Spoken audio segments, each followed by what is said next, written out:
Thank you for inviting me to address your conference today. I'm sorry that I'm unable to deliver this address in person. Unfortunately, the other demands on my time have made that impossible. I last spoke to you in September 2015. Since that time, the Royal Commission has held a further 25 public hearings. That brings the total number of public hearings to 57. Our public hearing program concluded in March this year with a discussion of the nature, cause and impact of child sexual abuse. Our public hearing program was extensive. We examined more than 1.2 million documents. We heard evidence from more than 1,200 witnesses. The Commission has sat for more than 440 days. Hearings have been held in every state and territory and in a number of regional centres and towns. In addition to the hearings in which we sought to understand the conduct of individuals and institutions, the Commission has conducted public hearings with a policy focus. These include Case Study 24, Out-of-Home Care, and Case Studies 38 and 46 into criminal justice issues. Towards the end of last year and through the first few months of this year, we held a series of review hearings.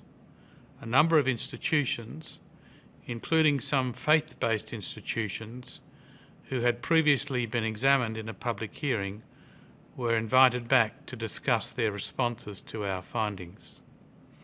The Commission also held a hearing into the current policies and procedures of Commonwealth, state and territory governments in relation to child protection and child safety standards, including responding to allegations of child sexual abuse.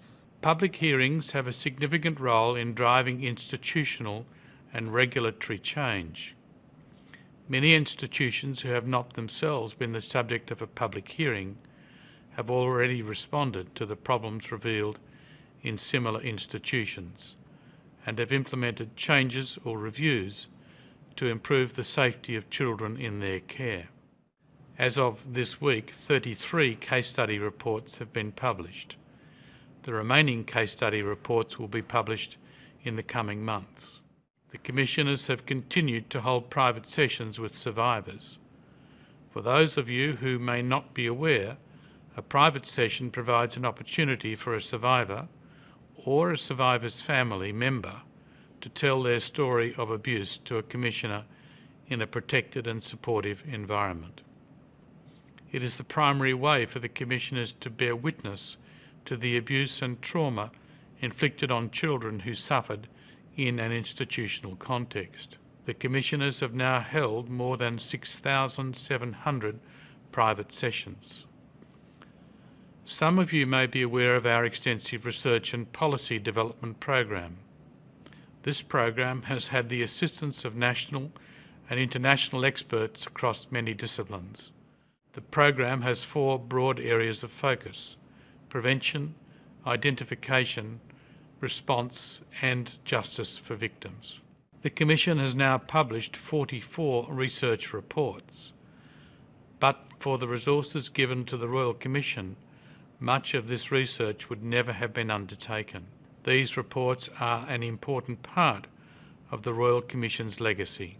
We have also published consultation papers in relation to criminal justice, records and record keeping, out-of-home care, complaint handling and response and redress, and civil litigation.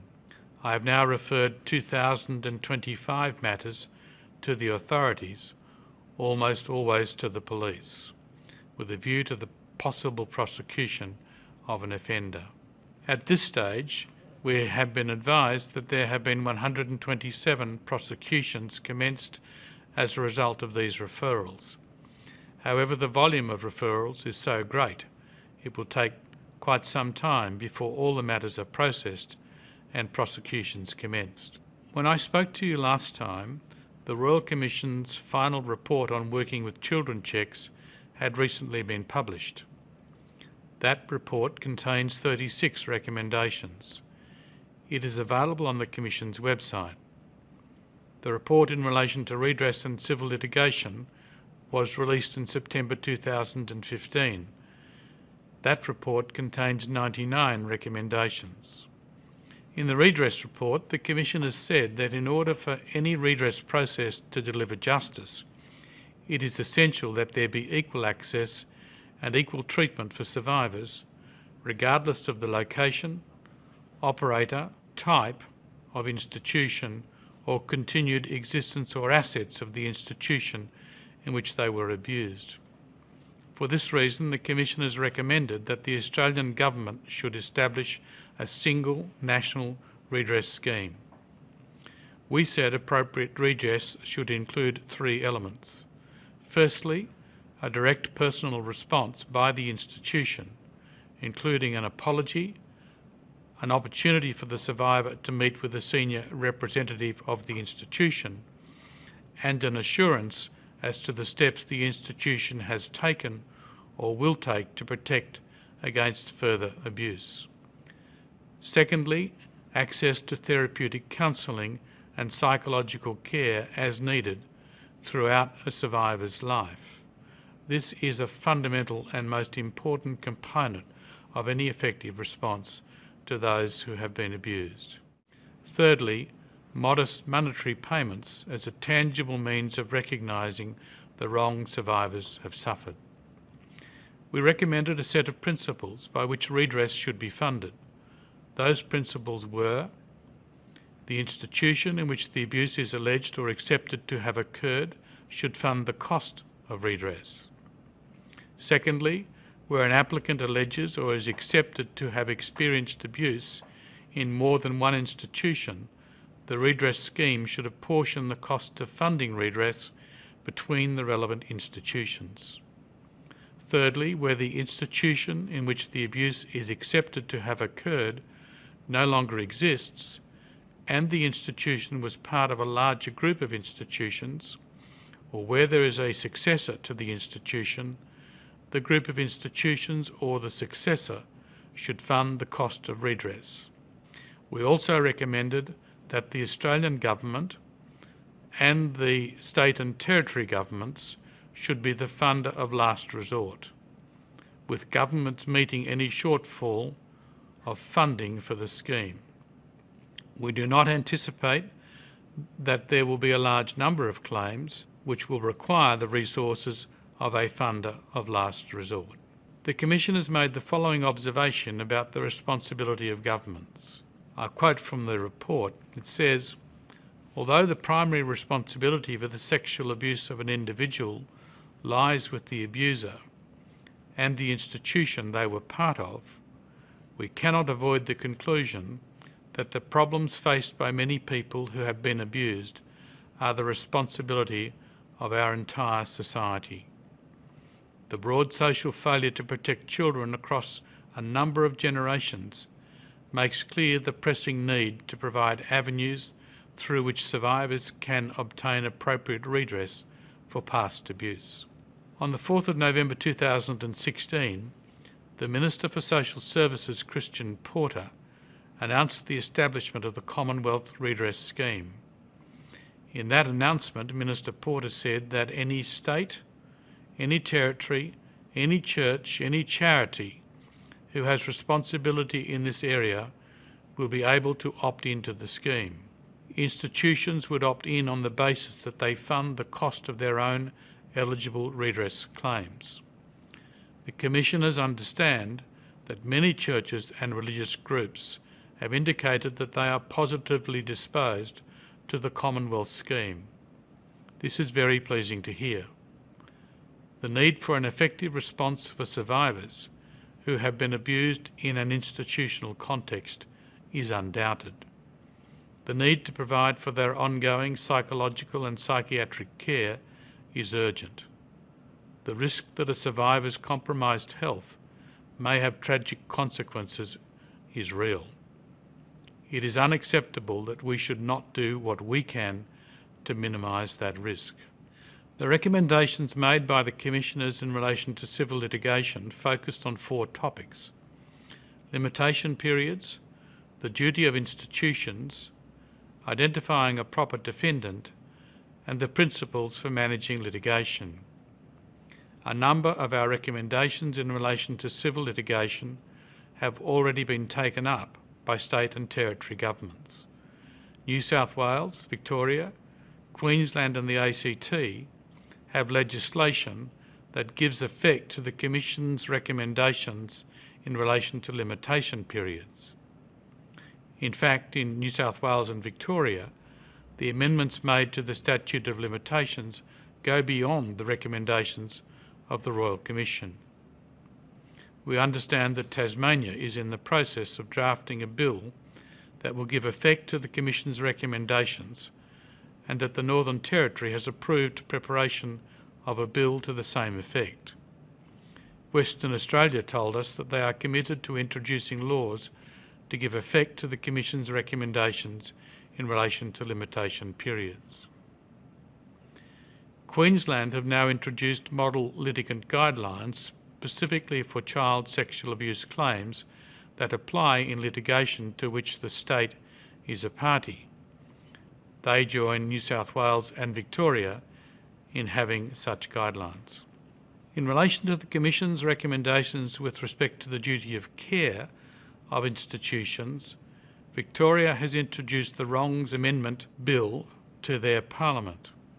The bill provides that in a proceeding on a claim against a relevant organisation for damages in respect of the abuse of a child under its care by a person associated with that institution, the organisation is presumed to have breached its duty of care unless it can prove that it took reasonable precautions to prevent the abuse.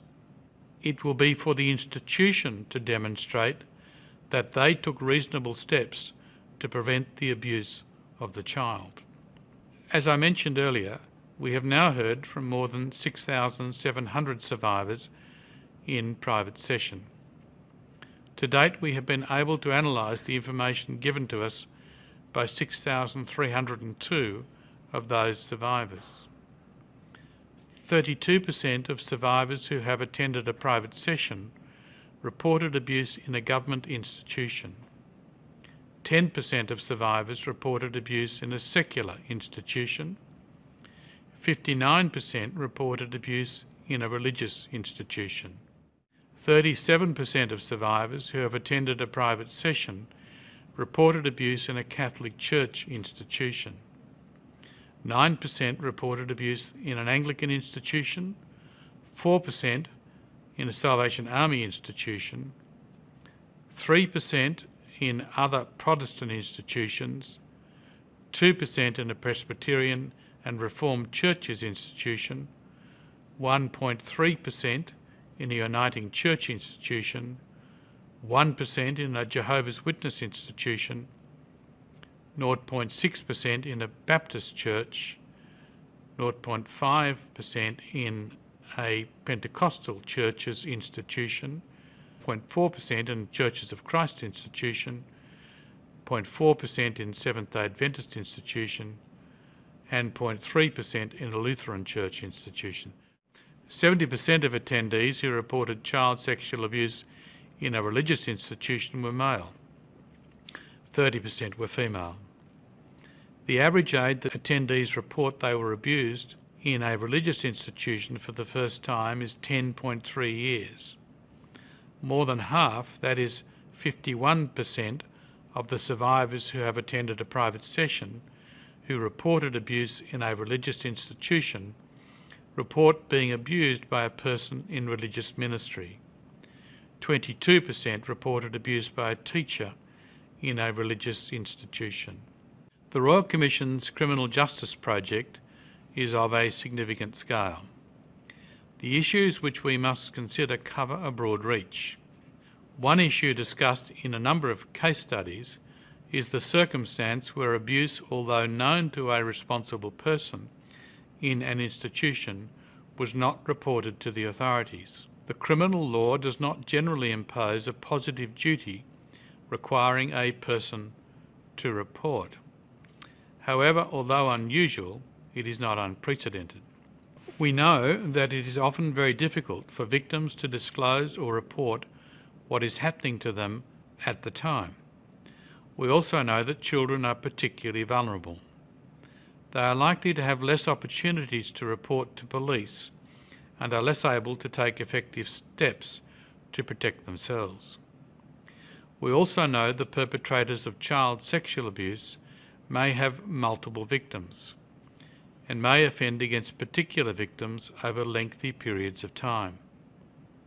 Failure to report abuse to the authorities may leave a child, or perhaps a number of children, exposed to abuse. Reporting offences may be particularly important in an institutional context. Institutions may be conflicted. They have a duty to protect children, but they also have an interest in protecting the reputation of their institution. Imposing criminal liability for failure to report is likely to encourage reporting despite the damage this may inflict on the institution's reputation. Both New South Wales and Victoria have offences relating to failure to report. In New South Wales, there is an offence of concealing a serious indictable offence. In Victoria, there is an offence of failure to disclose a child sexual abuse offence. The Royal Commission is considering whether it should recommend that other states and territories follow the lead of New South Wales and Victoria, and if so, what might be the appropriate terms of that offence. As I mentioned, the majority of the allegations we have received have emerged from faith-based institutions. This inevitably raises the question, why? Why is it that in institutions which proclaim faith in God and embrace the highest ethical and moral principles, so many children have been abused? Why do some people who proclaim their faith and have accepted a life of religious endeavour breach their obligations to children? Is there something in either the structure, culture or personal qualities of members of the churches and other religious bodies, whether lay or ordained, that gives them such a prominent place amongst offenders? One matter is clear. When children are placed in residential facilities, whether an orphanage or a boarding school, access is more readily available to those with evil intent. This is true of any residential facility, whether run by a religious organisation or not. For that reason, as we know, the overwhelming majority of children are abused in a family context. The problems within families were excluded from our inquiry, but remain a complex and tragic problem which our society has not yet adequately addressed. Faith-based institutions also provide access to children. That access is available in an environment in which a child's spiritual development occurs and is nurtured by adults. Children are brought up to respect and to accept the instruction of adults. It is how children learn, both about themselves and about society. The child will always be vulnerable to the abusing adult. Where the adult is perceived by the child to be a manifestation of spiritual good, in some cases seen as having been especially chosen by God, and able to instruct the child about the mysteries of life, death, belief in God, and good and evil, an extra level of vulnerability may be present. The Commissioners have heard many times from survivors who as children were told that if they tell anyone about the abuse, they will be punished by God and may go to hell. Both physical punishment of the child and alienation from God are threats of which we repeatedly hear. Sometimes the child was told that the abuse afflicted upon them is God's will. Remarkably, some have been told that it is the way God wants them to learn about sex. The calculated exploitation of a child's innocence is difficult to comprehend. The power afforded to the adult by the institution is corrupted and used to abuse the child. The special attention which an abusing priest, pastor, or religious person may have paid to the abused child is commonly welcomed by the child's parent. This will also be true of a child's sporting coach, lay teacher or dance instructor. That attention may engender a sense in the developing child that they are special. When the nurturing of a child's spiritual development becomes entangled with affection and misplaced adoration of the abuser, both the risk to the child and the impact of the abuse when it occurs increases. The loss of a spiritual life for a survivor is common, although not universal. For many survivors, this loss compounds the burdens they must carry for the rest of their lives. A pubescent or post-pubescent child seeking to understand their own identity and place in the world, including their sexual identity, is vulnerable to the affections and special treatment of the adult, leading ultimately to disillusionment and, for many, lifelong destructive consequences. The Royal Commission has undertaken the task of identifying specific elements that institutions should adopt in order to be child safe. This has involved an extensive analysis of available research and other evidence gathered by the Commission. A preliminary list of elements considered to be fundamental to a child-safe institution was identified. These elements were then tested in a research study that obtained feedback from a panel of 40 Australians and international experts. The panel agreed that the elements identified were relevant, reliable, and achievable. The research, which is entitled Key Elements of a Child-Safe Organisation, is available on our website. The Royal Commission's final report, which will be delivered to Government in December this year, will include an entire volume on making institutions child-safe. However, by publishing the research and disseminating the child-safe elements early, institutions are able to work on strengthening their child-safe practices without having to wait for our final recommendations. Many institutions have already taken them up and are incorporating these principles into their own operations. The 10 elements we have identified are: firstly, child safety is embedded in institutional leadership, governance and culture. Secondly, children participate in decisions affecting them and are taken seriously. Thirdly, families and communities are informed and involved. Fourthly, equity is promoted and diversity respected. Fifth, people working with children are suitable and supported. Sixth, processes to respond to complaints of child sexual abuse are child-focused. Seventh, staff are equipped with the knowledge, skills and awareness to keep children safe through continual education and training. The eighth principle is that physical and online environments minimise the opportunity for abuse to occur. The ninth, implementation of child-safe standards is continually reviewed and improved. And finally, policies and procedures document how the institution is child-safe. These elements apply to all institutions. It is incumbent on the leaders of those institutions to adopt these principles and ensure that they are followed. All who have leadership responsibility must inform themselves about the principles and ensure that their institution puts them into practice.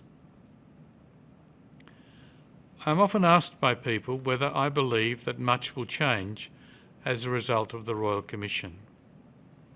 Do I think it has been worthwhile? Will institutions change is another question. Although in the early days of the Royal Commission the question could not be answered, I am now able to confidently give a positive answer. As we have continued with our work, we can already see fundamental change occurring in the way institutions are managed, with the introduction of many practices designed to protect the safety of children. Although there may be some people in some institutions who resent the intrusion by the Royal Commission into their institution, the overwhelming response is positive.